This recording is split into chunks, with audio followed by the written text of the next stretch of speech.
there's a particular person in her life that she has in the corner in a dunce cap with their with their back turned, and everyone she's feeling really good, she'll like have them turn around and say, look at me now. And Oh, she's that like she's just, amazing. I hope she doesn't mind me saying Spin that. off. So good to talk to you. I mean, I love this show, binge the whole thing, and love both your characters in it. So I suppose we'll start with you, Laverne. I mean, this kind of passed me by. I don't understand. And everybody seems to know about this story, about this con artist in New York, but this passed me by. Had you heard of this story before signing on? And when you heard they were doing a TV show about it, was it like, well, this is going to be brilliant? Or what did you think? Just a little bit. I had just seen a news report. I saw some video footage on television or something of this fake heiress in handcuffs in the glasses in court.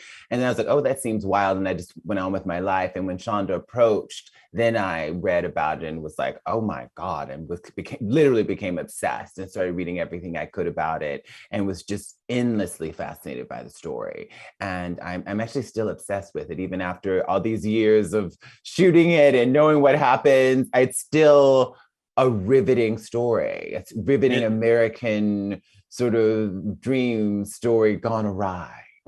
It is. It is. It's captivating, and it's so hard to believe that it's real. And there's obviously all these brilliant characters around Anna and Anna's life, like Casey and Rachel. So, Katie, did you think, like, what did you think of the character when you read about your character? And are they real? Johnny, are they all real, or is it just Anna and a couple of people were real? Do you know what I mean? They were all. I mean, Anna Delvey or Anna Sorokin, Casey Duke, Neff, Rachel, Vivian Kent is Jess Pressler. Those are all, and even Arian Moayed's character, Todd Spodek, they are all real, based on real people. Does that make it easy? Did you go and research them? Does that mean you could actually find someone and go, okay, I can actually just some people did meet whoever they were playing and some people did not. I did not meet Rachel. It was an important choice for me. I really wanted to delve into the script and the character that Rachel needed to be for this specific story. But she's very accessible. I mean, in today's day and age, you can go down Rachel's Instagram feed. You can look her up on a ton of Google interviews. So there are some loose jumping off points for me and the character I built. But Laverne got to work and meet with Casey a lot.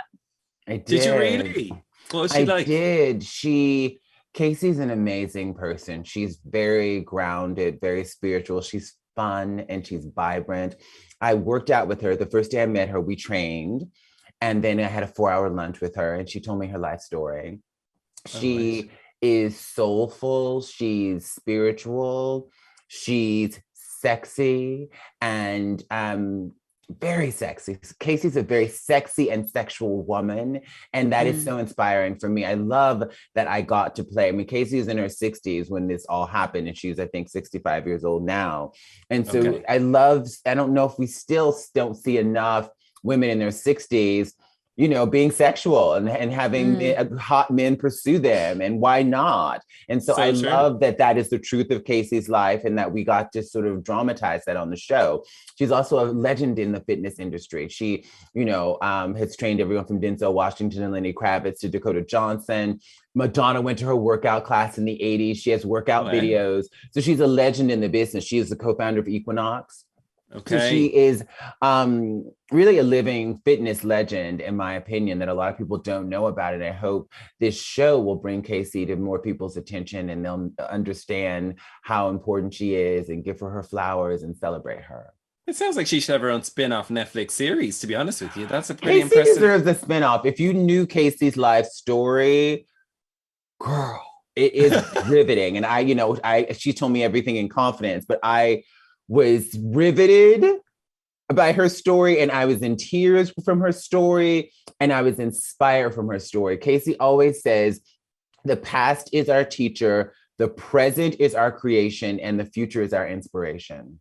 And she talks about having a jewel box, or her parents have passed, and she puts her parents in a jewel box, and every once in a while she's feeling really good, she opens that jewel box fictitiously, and she thinks about her parents, and she thinks about all the amazing, wonderful things. And then there's a particular person in her life that she has in the corner in a dunce cap with their with their back turned, and when she's feeling really good, she'll like have them turn around and say, look at me now.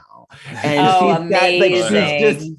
I hope she doesn't mind me saying Spin-off. Yeah. Spin-off Casey series. is Spin-off. deeply It needs it. inspiring. When you just sit down with Casey, she's a really inspiring human being. That Really needs to happen. I need to see that whole series.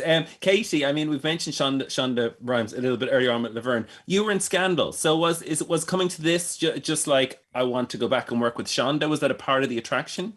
Yes, when Scandal was ending, it became. I remember being at a table read for Scandal, and it had hit the news that Shonda was going to Netflix, and I just said, "Oh my goodness, it would just be so cool if there was anything that lined up that I was right for."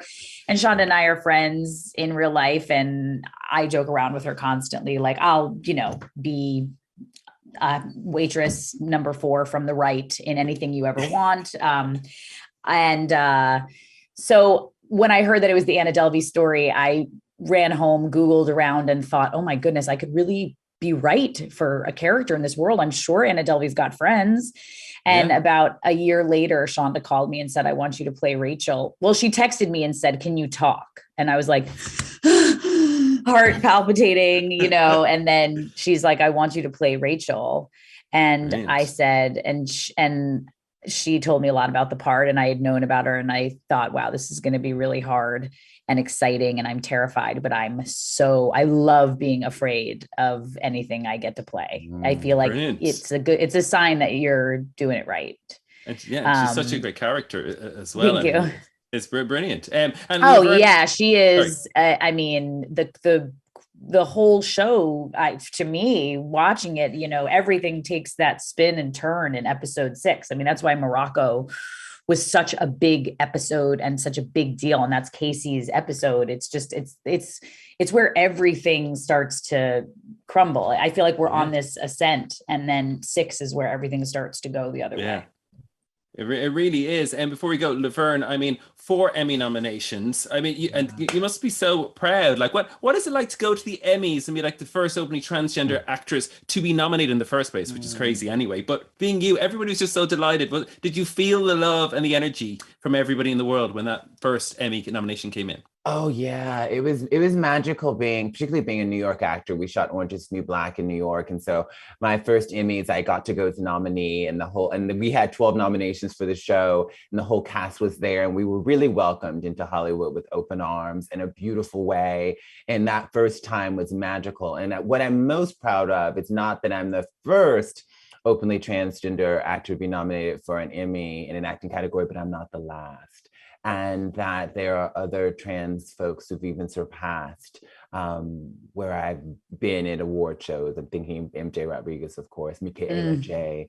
And I'm just so proud of that. And that really, I mean, obviously there's inspiration, like now that trans folks know that it's possible because it's happened for me, but what makes it possible are people like Shonda Rhimes who hire us, people like Ryan Murphy, people like, so many other artists and creators in the business who choose to hire trans folks for trans parts or for non-trans parts like Casey. So I think that is what we cannot win awards or be nominated for awards that do not exist, to paraphrase Viola Davis from another Shonda Rhimes television show that I'm obsessed with.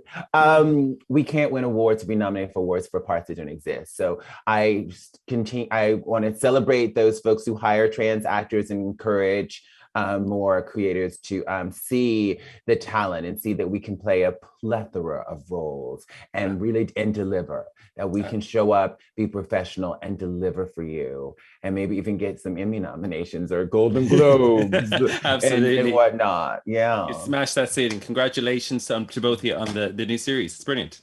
Thank you. Thank you, Sean. Thank you. Bye, guys.